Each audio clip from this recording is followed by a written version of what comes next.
think I was in my 40s. Yeah. All right. So we are in the process of recording. We're going to take it to Facebook now, and let's see if we can have some success here. Okay. Facebook is coming. And sometimes it's friendly. All right. Okay, it doesn't like that. It wants me to be here.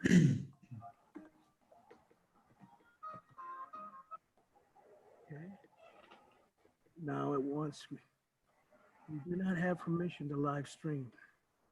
You do not have green eggs and ham. Let's try.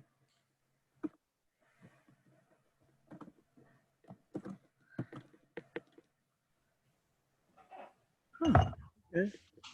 Might have to just record it and then post it. Yeah, Let's sit and fight with it now. We got Joe's time. Let's use it. Yeah, it should be on autopilot right now. I'm not quite feeling the technical difficulty. Not happy about that.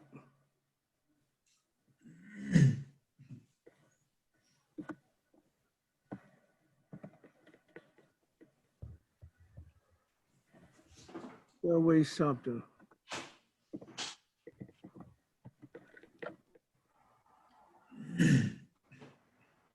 Okay, this is unexpected, but yeah, we'll rebroadcast it at a later date.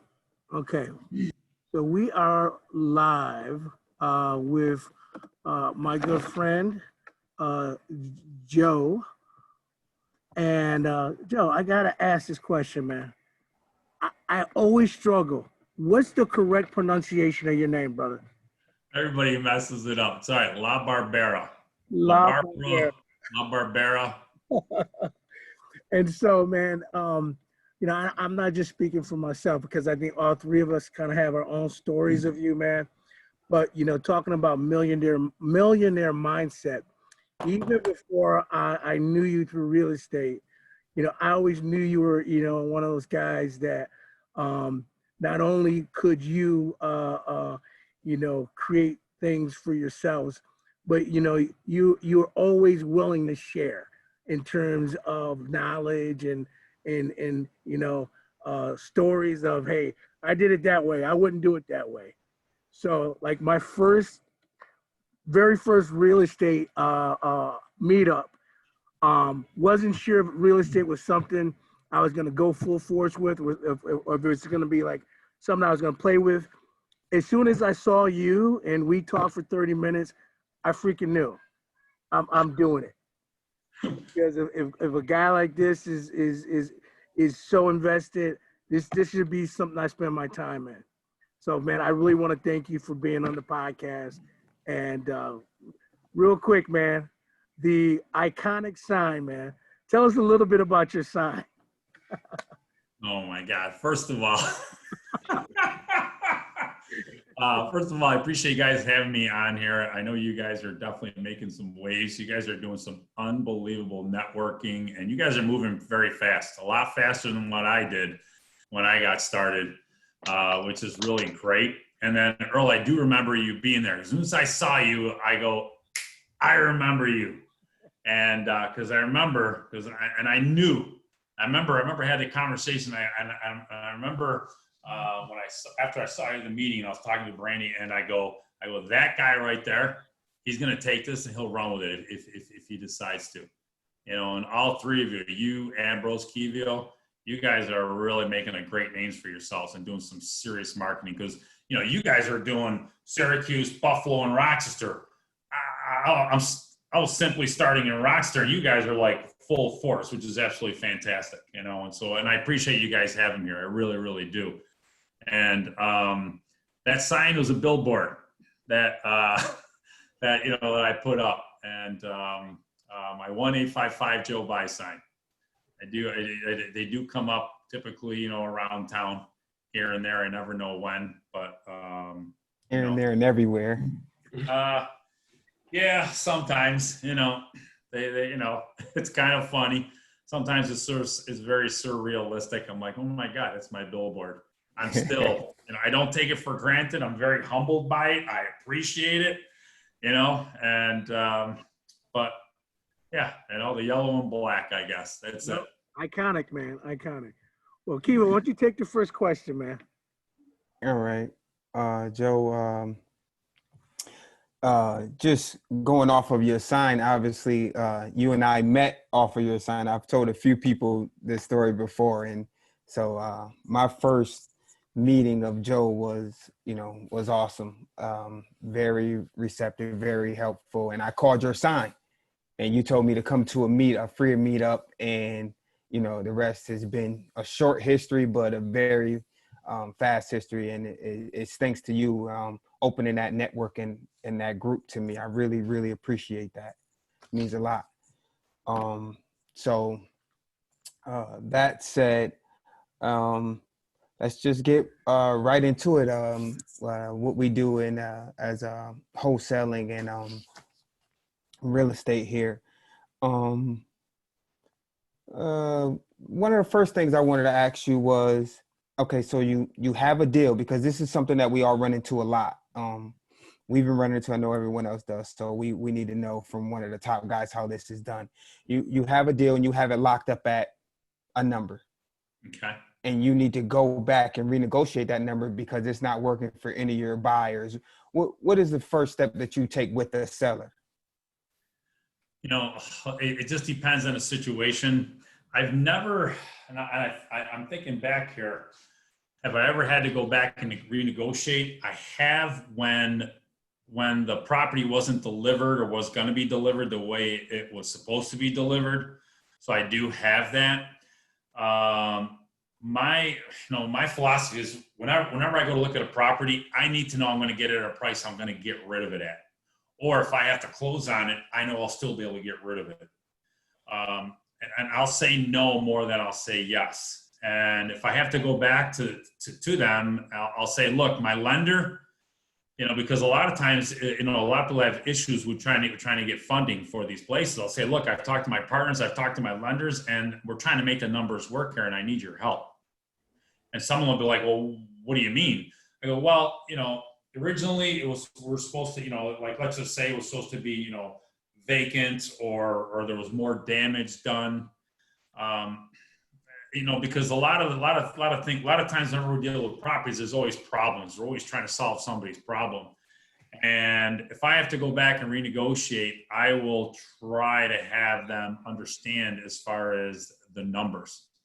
The numbers to me, whenever I deal with people, you can't bend them, you can't lie. And I don't give them my opinions. My main thing is to go back with an actual number. A lot of times people will go there and say, hey, listen, you know, I think we need to bring this price down. I never say I think, because the I think part is all about me, it has nothing to do with the facts. I'll say, you know, talking to my partners, talking to, you know, and a lot of times we're like, well, listen, Joe, you're going to pay cash. Say yes. And typically our lenders like, no problem. They look at the deal real quick and not a problem. And now they're finding an issue. And here's what's going on from the pictures or from the outside, or let's just say it was going to close in the summer and we're already into fall. And now we know we're going to end up holding this thing going into Christmas or going into January. February. So I'll use those types of things. I haven't really had to do that very much. Very, very few times. I have one we're doing right now on a place on East Ridge Road here in the Rochester border. And this is going on right now. We were just talking to her today. And we came in at one number. We agreed, and she kept upping the number. You know, she just kept getting greedier and greedier, and we finally walked away. Well, now she's coming back to the table, and she's been chasing us for 2 weeks, and we're not sure if we even want her anymore. We had the conversation with her today. In the last few weeks, because it's commercial, you know, commercial is really taking a hit right now. So now so it's not about opinions. She's starting to understand, and she knows, she sees the news. And now she's like, okay. She's like, don't forget about me. Don't forget about me. Please, please. Like, listen, we're not going to forget about you. At the same time, we need to be able to make the numbers work for everybody now. Right. So she's, my main thing is not to go in with I's and me's. It's to go in with just the numbers. Okay. So basically you just shoot it straight with them and Yeah. Be respectful and be straightforward. Don't beat around the bush. Don't be like, well, I kind of, no. People will respect you if you go in, because if you're going in like that, they know you're kind of waffling and they may have a little bit of room to play with you, and you just got to be straightforward in a nice way. Right. Okay? Absolutely. Okay. So on that same line of subject is so initially, how do you do your comps when you're comping a property? A lot, I've been doing this a while, so I kind of sort of know the numbers. Well, for the beginners, how would they? Here's the thing. I mean, one thing I like to do is, I know some people like to use Zillow. Zillow, we all know a lot of times the numbers are pretty high, especially when the homeowners use them. I like to either get involved with an agent. What I used to do was I say, look, if I get this property and I'm going to sell this property, I'd like to at least be able to get the information, and I'll go through you. Okay. And then we'll also tell them, I'll say, look, if you bring me a property, I'll keep it in-house to you. You'll get the full 6% shot, which will give them double their commission. And there's nobody else in there that to split it with. And I'll say, look, I may need some comps from time to time. Okay. Zillow, I'll take it with a grain of salt. Right. If I absolutely have to go by Zillow, I will always lower the price. Always. Okay. I don't care if I have to go down by 30, 40, 50%. It really varies on the area, and it varies on the condition of the property. Okay. All right. Appreciate that. Go ahead, Ambrose. Hey, Joe. What's up, man? How you doing? Ambrose, doing very well. Thank you. That's good. That's good to hear. Thanks for coming to this podcast today. So before I ask you my questions, I just want to share a little story of the first time I met Joe and what he told me that stuck to my mind. We were having a conversation about real estate, and I remember he looked me in the eye and told me, if I don't respect this business, if I don't respect real estate, it would throw me on the street, And I thought about that for a second. I was like, he is so knowledgeable. You have so much knowledge and you know a lot about this business. And I kind of respect that. So ever since then, I've been taking this business very serious. I've been, waking up every morning to, what's next? So I'm happy to have partners that understands and are hungry as much as me. I appreciate that. And I can tell all three of you are very serious. You three have done more in a few months than I know people that have been involved in real estate for a year or two and haven't done or networked not even a tenth of what the three of you have done. Yes, sir. Okay, so believe me, kudos to all three of you. Appreciate that. So I share that story to ask, is there any books that you are currently reading? And if so, what's the name of that book?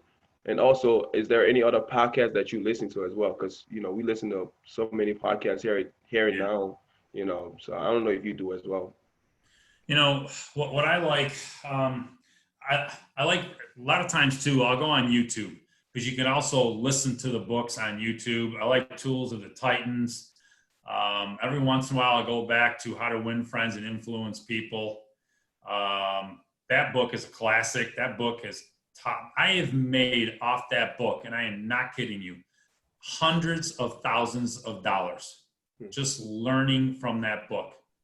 It is just an incredible book. Look, everybody loves, and I'm also listening to, again, Chris Voss, Never Split the Difference. Everybody's listening to that. If you're not listening to it and using it, it's being used on you. By the way, I don't tell people to go and listen to these things and to try to manipulate people. It wasn't meant to be used in that spirit. It's just it's learning how to communicate with people. I love listening to Jocko Willink. I don't know if any of you are familiar with that, but if you want to learn about leadership, you want to learn about being able to really stepping up, Jocko Willink, fantastic person to listen to. You want that kick in the butt? He'll give that to you and then some. Okay. I do listen to Max Maxwell. I know there's Brent Daniels. There's so many people listen to, sometimes it gets overwhelming. I'll like in the mornings, my main thing is to definitely listen to something. Right. And I'm always, and I love John Maxwell, because what I tell people is that we're dealing with people, and knowing the mechanics is one thing, but now you're throwing in human beings, you're throwing in people. So your ability to communicate, your ability to establish that rapport, right, is very, very important. And, you know, books like John Maxwell, I love John Maxwell because he teaches you on how to work with people, not just on developing teams, but also to be able to connect with people. And, you know, and obviously, you know, Never Split the Difference, that book is just insane with how to connect with people. Right. But, you know, and that, you know, and I learned that way before, you know, and being in another business, I just carried that over here into real estate, you know. But there's so many different podcasts. My God, I'm sure there's hundreds of them we could name. That's true. I think my partner and I, we listen to Wholesaling Inc. as well. Yes. You heard that? Yeah, that's a good podcast. So my last question is there any morning ritual that you do? For me and my partner Kibo, we usually hit the gym. It's starting to be like a ritual thing, traditional. So is there any other thing that you do every morning when you wake up? My mornings is 5:30 in the morning.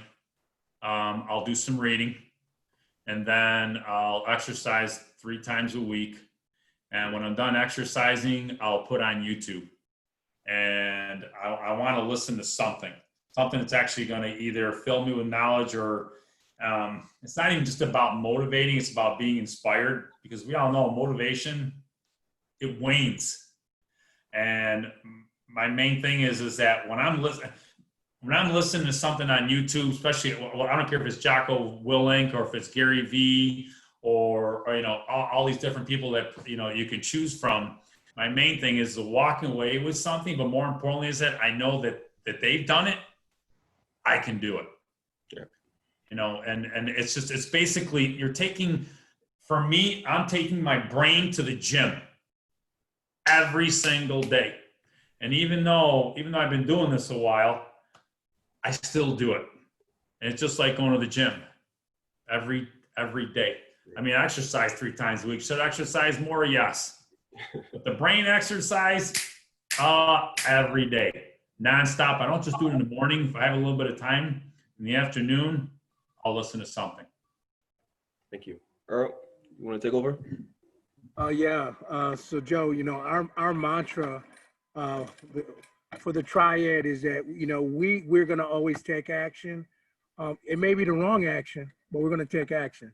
So, I mean, you know, we've been failing forward for a while now. So, you know, my question for you is, you know, not only are we kind of curious of your origin story, of how you got into real estate, but what kind of sacrifices did you have to make in order to stay the course?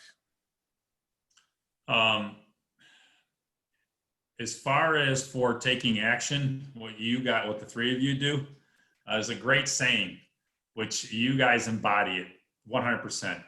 Done is better than perfect. Okay? Which means you're actually going about the business of doing, where other people are sitting there waiting till it's just perfect. Nobody's perfect. There is no perfect time. Just go about the business of doing. You guys embody that, which is fantastic. And as a matter of fact, I have a card in my planner that I pull out once in a while. There it is. Done is better than perfect. And you said that to a T. Okay. For me, I mean, when I got involved in real estate, I was 24 years old. Most people know. Got rid of everything at 28, 29 years old. Started over again, went broke at 36 years old. Went back to mowing lawns and doing construction. $12 an hour, 36 years old. Sleeping on my friend's twin bed, his 6-year-old daughter's twin bed. So I would go to work. I'd wake up around 4:15, and I'd have to go to work. I'd work every single day. It was manual labor. And I knew at night, it wasn't about going out. It was about basically just getting to work, putting our heads down and going to work. You know, I mean, the 3 of you know better than most. And it didn't matter if I went to bed at 1 o'clock in the morning. I still had to get up, but I knew for me to put in that work at night would get me out of what I was doing, because I didn't really, look, I graduated from school, but I didn't graduate from college. I quit. And I suck on computers. God knows anybody really knows me, and that's the truth. So for me, it was, for what I was doing, I knew there was no future whatsoever, none. And 36 years old, a lot of people wait on, a lot of people are like, well, when the chips are down, I'm going to go about the business of really making it happen. Everybody says that until it really happens. And, I respect people who actually can do that. I was 36 years old, and then, mowing lawns, and then went to work for a construction company doing labor. And I was laboring. And basically, I'm over there. I was working my ass off. I had to do whatever had to be done. And for me, which even till this day, everybody sees those portalettes, right? Those porta potties, okay? On the job site, when one of them tipped over, who do you think they called to pick it up? Me, okay? Me. So when I talk to people and they say, I'll do anything to become financially independent, put them in front of a tipped over porta potty and then see what happens, okay? I did that. It wasn't who I was, it's what I needed. It was what I needed to do to get where I wanted and needed to be. Okay. And I gave up on sleep. I went to work, and I would go to, I don't care if I got 4 hours sleep. I did whatever I had to do. Yes, I suffered. And now would I do it again? 100%. 100%. I mean, I've been full-time now in real estate for the last, I think 9 years, maybe almost 10 years. I'm 52 years old. Can you believe I don't remember when I finally told my boss to please stop calling me because I was losing money, and he was thinking he was helping me. Very nice. I appreciate it, but it wasn't worth it. And I was making prevailing wage toward the end.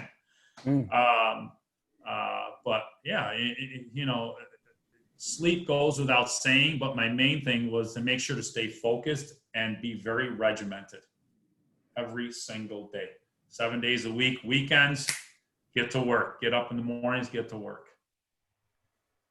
So do you actually take holiday, Joe? Because I read a book that said once that weekend and holidays are for W-2s, but weekend and holidays are when self-employed people get busy. Yes. So talk to me about that. Look, I don't tell people to do what I do because I'm terrible about relaxing. The joke is, the thought of relaxing stresses me out, and the thing is it the best way to go? No. And you're right. Look, for me, my favorite day of the week is Mondays. People are like, what is wrong with you? Because while I was working, Mondays was when everything was happening, because I knew Monday through Friday is when real estate was going on, attorneys were open, closings were happening, assignment checks were being handed out.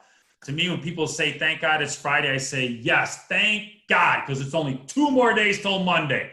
That's the only good thing about Friday. And that's when you know you're not a W-2 person. Hallelujah. Hallelujah. I'm going to kick it back over to Kivo. Yeah, I can agree with that Monday. We've been blessed to just have a really good Monday, and I couldn't wait for the weekend to get over because I needed to get a hold of a couple of attorneys about our money. Yeah. So I'll bet you guys hated 3-day weekends too now. Yeah, I want them to be working in their offices, and so that I can get a hold of them. So that's crazy that you said that. So I wanted to ask you, because you not only wholesale, but you also buy and hold. How was that transition for you? Did you begin wholesaling or did you begin with buy and holds at first? And how's that work? Because obviously wholesaling is, it's like a quick adrenaline shot, but at the end of the day, this is a marathon, this real estate game. Yes. I had to start wholesaling because I was more broke than a tree in an ice storm. I had no money. I had to start from scratch. Okay. And I did that for years, and it was able to get me out of my job. And when I stopped working, I realized, I was like, holy smokes, you're only as good as your last deal. So, and I'm watching all these people, I'm bringing all these deals to people. And I said, okay, I gotta start holding, I'm going to start cherry picking. And that's what I did. So, I'm very grateful, very thankful that, now not only do I do the wholesaling, because wholesaling will make you money, it will not create wealth. Okay. Right. Because you're just constantly going over and over and over and over again. At the same time, all of us as wholesalers, we have access to stuff that people would kill to get. And after a while, we can start cherry picking. We can get it. So now, I do have properties. I have A, B, and C type properties.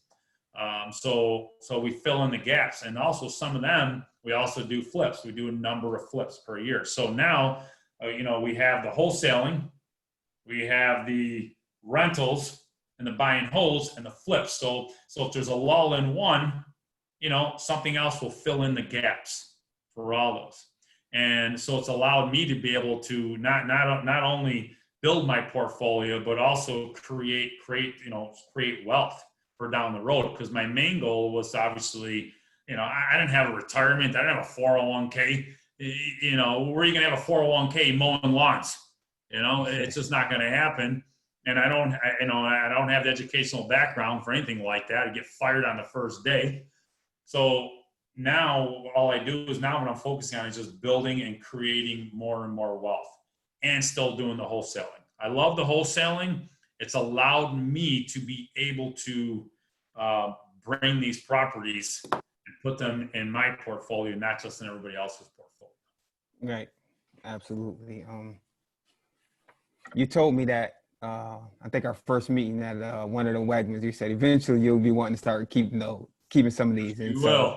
as I look back at some deals and stuff, I definitely have wholesaler's remorse. Like, man, I should have tried to keep that or something. I don't know, but it is what it is. Like you said, it's a great jump start. So I know I'm where I need to be now, but the transition is inevitable.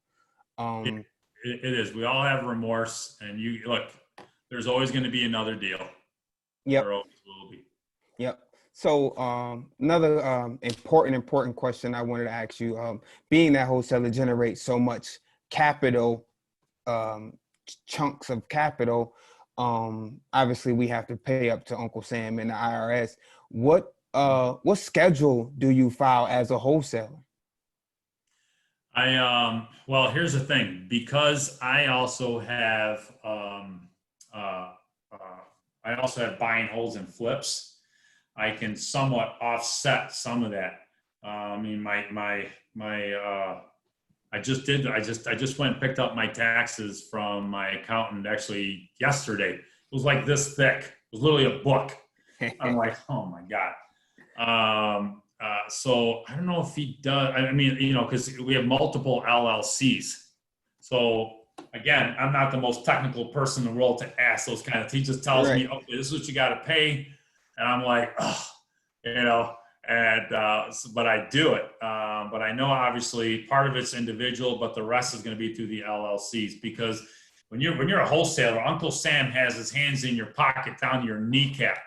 So whatever the heck it is, you can write off everything, just be very careful, because sometimes some of the write-offs can really get you. I knew a guy that was writing off every single meeting that he was doing, and they all involved, he did them all over lunch. He figured, I'll get lunch. I think there for a year, I think it totaled almost, it was right around $4,000 or $5,000. They audited him. Ooh. He was like, oh man, but they were legitimate, but they still audited him. Right. We don't, it's the last thing I want to deal with. Yeah, we don't want to deal with that. Right. Yeah. So, the thing is that when I first started, get yourself a really good accountant. Don't get a regular accountant who doesn't know anything about investing, because the first accountant I had, oh my God. It still gives me agito just thinking about how much money I paid. Okay. And I wasn't making nearly as much money back then. Right. So get yourself a good accountant, keep track. I do miles. I mean, the mileage, because we do so much driving. Me and Ambrose have to go to Syracuse 6 a.m. tomorrow. Oh my God, yes. So, you have a choice, either do it, I just like doing the mileage, and you're saving a ton of money that way. Everything that I do, business expenses, office expenses, even obviously, even I have an office in my house, and part of that gets to be written off too. My accountant, not only is he an accountant, not only does he teach us how to be an accountant, he's also an investor. Okay. Right. Perfect. So he knows exactly what we're talking about. He tries to keep Uncle Sam out of his pocket too. Right. So that leads into my next question was, do you mind plugging your accountant? Chris Sardone from CPA is actually part of the RIA group also. I don't have his number on hand. I could get Chris it for Sardone. you. We could Google him. Yeah, I'll probably call you because Chris Sardone. He right. is fantastic. Great information, because we know, and anyone watching should know, that it is important to have your books in order. Yes.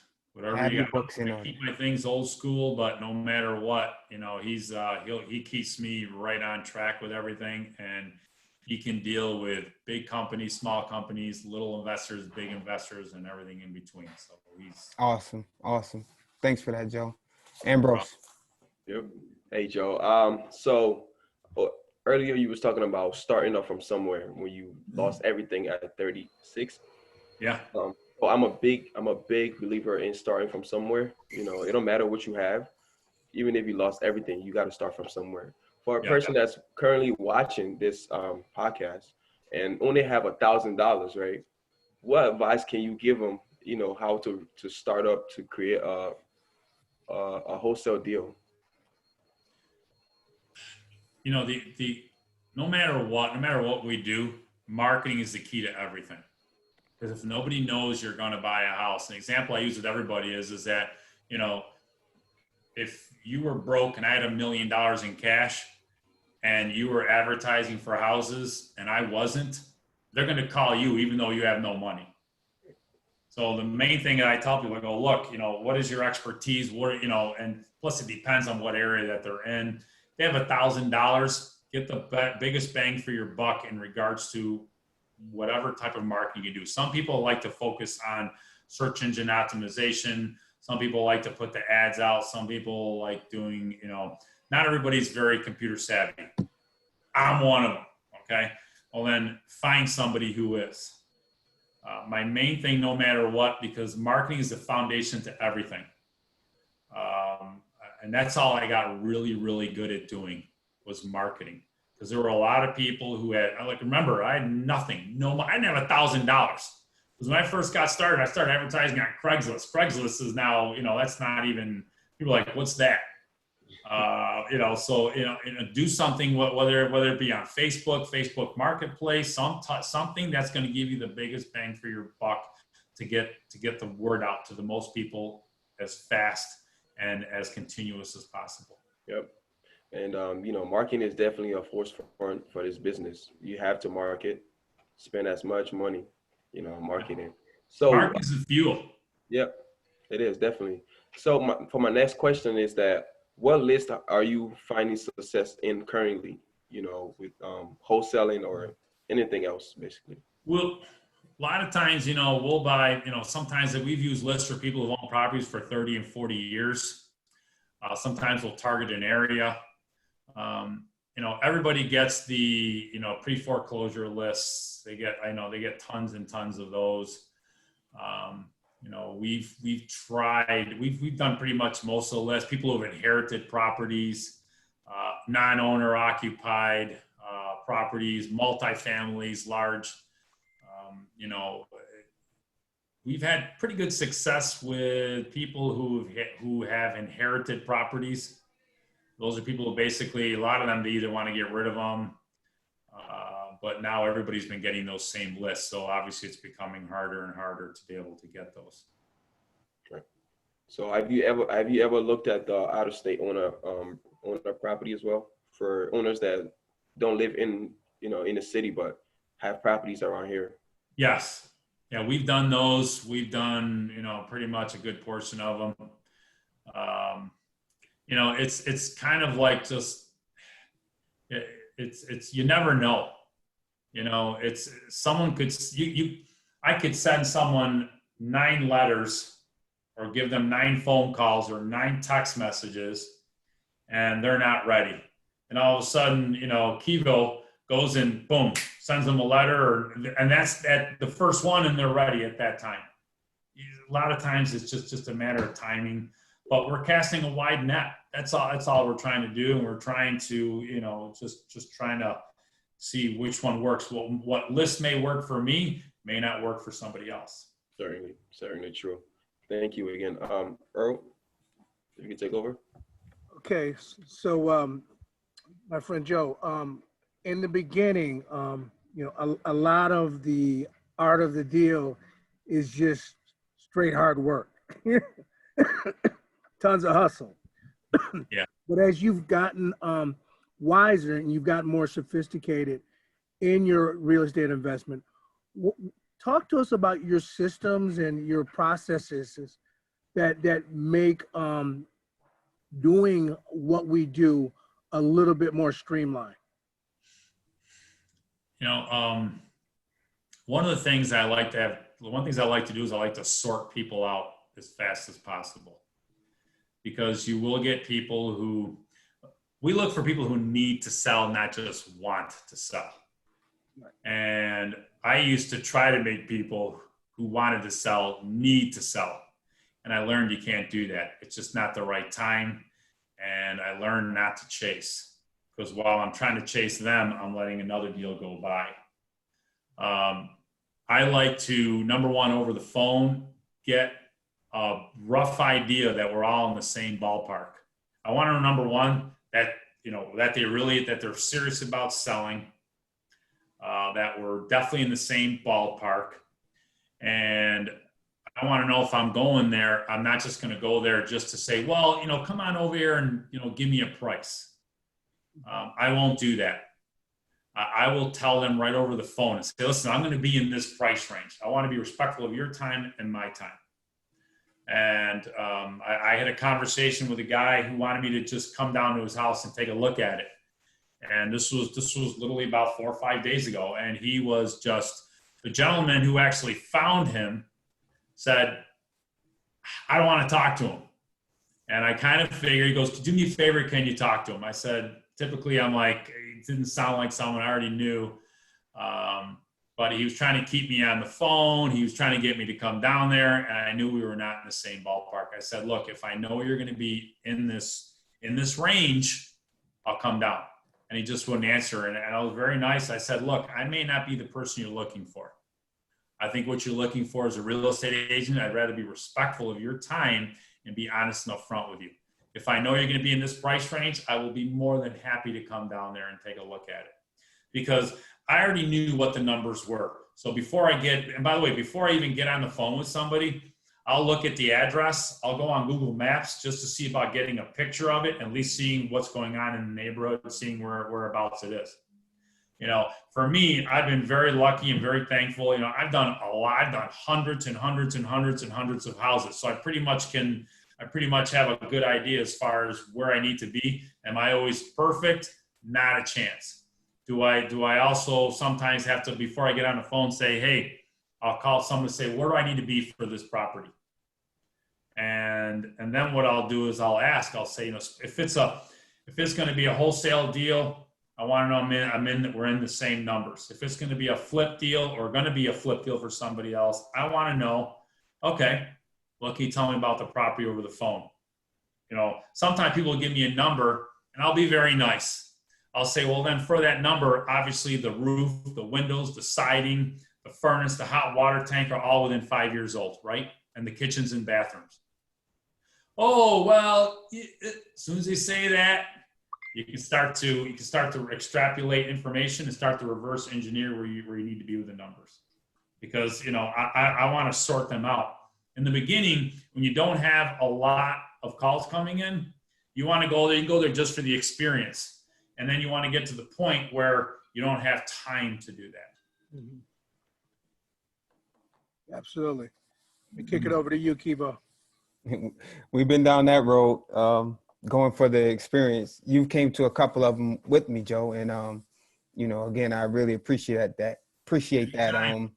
One of the books that I've read a couple of times is called the Go Giver, and obviously you're one of the people that believes in an abundance mindset as opposed to a scarcity mindset. That's something that we really hold near and dear in our group, the Triad here. And you're one of the people that we always refer back to, that just, continues to give, and doesn't feel like every deal should be yours, or that there's not enough deals out there or something. So yeah, we've been up and down. We've been up and down that line.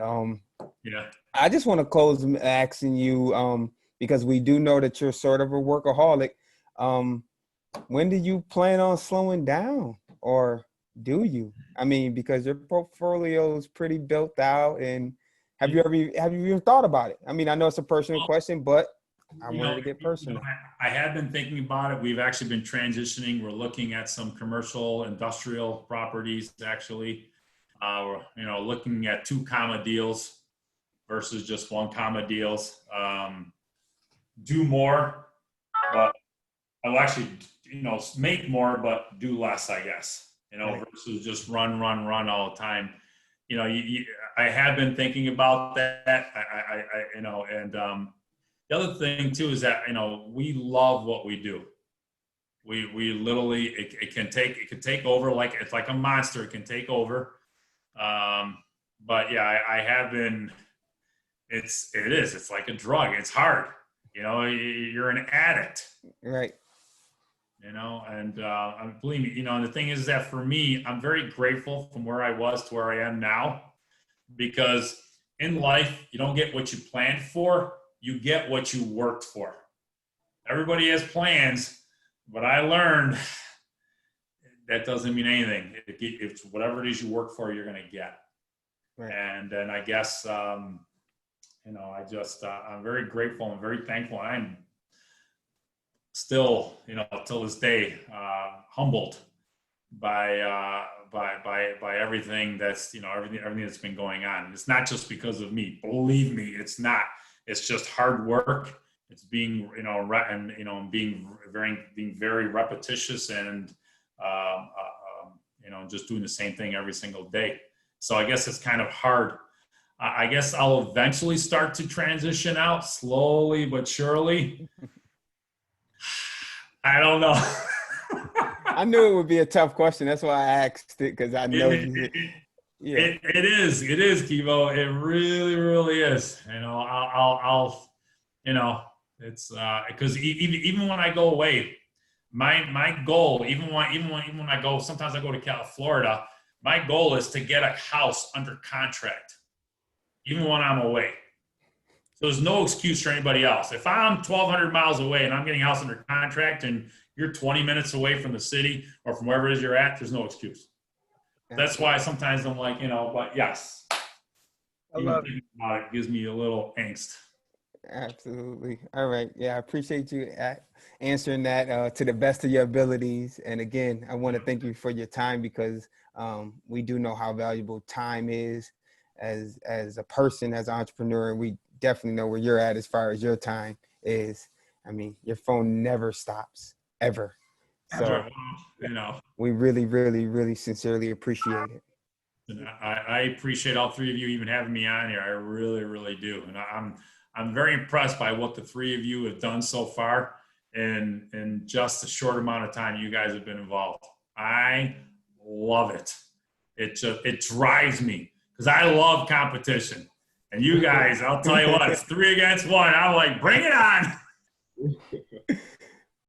In a nice way. Absolutely. Absolutely. You're great, Joe. Thank you so much, guys. Hey, Amber, you have one more question? For my last question, Joe, how people can get in touch with you? How can people get in touch with you? Through social media? You can either go to my website, 1-855-JOE-BUYS. You can go to email me, 1-855-JOE-BUYS@gmail.com. or you can, that's also my vanity number, dial 1-855 Joe Buys on your phone. You leave you a voicemail. You can call me on my cell phone, 585-802-7052. Sir, thank you for that. Earl? Yes. So Joe, I just want to close out with this one last question. And so, you know, it is what it is. You're a millionaire. And so I need some advice from a millionaire as I make, you know, choices on how to best guide my 17-year-old son. And so, you know, this is very controversial. You know, many people say, you know, when you go to college, what you're basically doing is you're training to be somebody else's employee. But when you get out there in the real world and you get mentored by people who are in business, you're setting yourself up for the skill sets necessary to be self-reliant. Mm-hmm. So I guess my question is this. If you could go back in time and you were 17 all over again, what steps do you think you would take in order to maybe get to your level at even a faster rate? If I had to go back to college, I would go back to college not to get a job, but to be a CEO of my own company. So it's a whole different mindset. So instead of taking classes on trying to figure out, you know, make sure I'm going to be the best 9-to-5 worker, I'm going to get a job to be able to figure out what I got to do to build a business. So that way I have the knowledge, and then obviously hire out the rest. Back then, look, you know, we were all trying to make money somehow. We were going to, oh my God, we're 21 years old. We got the world figured out. Obviously we didn't. I know I didn't. And I tried all kinds of different things, you know, I'm going to be a millionaire by the time I'm 22, 23, 24, 25, and all the way through. My main thing would be go back, have a business mentality or CEO type mentality. But more importantly is things really started changing for me is when I got really good at communications, your communication skills. And we all know this, your strength of language will always directly correlate with your bank account and your success in whatever business you're in. And if I had learned that earlier, work ethic I had, I worked. I got that from my parents. Okay. But if you couple that with communicating and being able to at least have the skills to be able to start a business, it's a whole different mentality. You're not going to college to say, okay, where am I going to get a job? Even before you're done with college, you're already looking to see what kind of business you're getting into. Real estate, I love it because for me, you don't really need the huge educational background. You just need the drive, and you got the strength of language and the workforce or work ethic. I've had people ask me, should I go to college? And I don't like telling them no. I just tell them go to college to be a business owner, not to be an employee. And that will be, it's just a whole different mentality. Oh, I think you're on mute. Oh, there you are. Listen, a ton of gratitude. Thank you so much. Because I think you embodied a lot of the thoughts that many of us who've done the college thing and realize, man, that wasn't really the best investment of my time. Yeah. So I really appreciate you. And I'm just going to throw this out in advance, man. We'd love to bring you back at some point in the near future because I know you don't do this by yourself. You got a team, man. So I'd love for you to share a little bit more, maybe bring a couple people from your team back with you, just so we could have conversations around, when you decide to scale up, how does that decision-making process look? Yeah, listen, for the three of you, anytime, no problem. All right, man. All right, well, listen, close this out, Kivo. Close this out.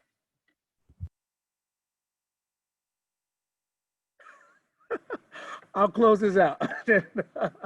All right, from Real Housing Relief, our mantra is, our focus is revitalizing the community, one property at a time. Thanks again, Facebook and YouTube family. Big love, Joe. Appreciate you. Thank you. Thank you, all three of you. Have you guys have a great day. All right, God bless. Thank you. All right. Thank you, Earl. Thank you, buddy.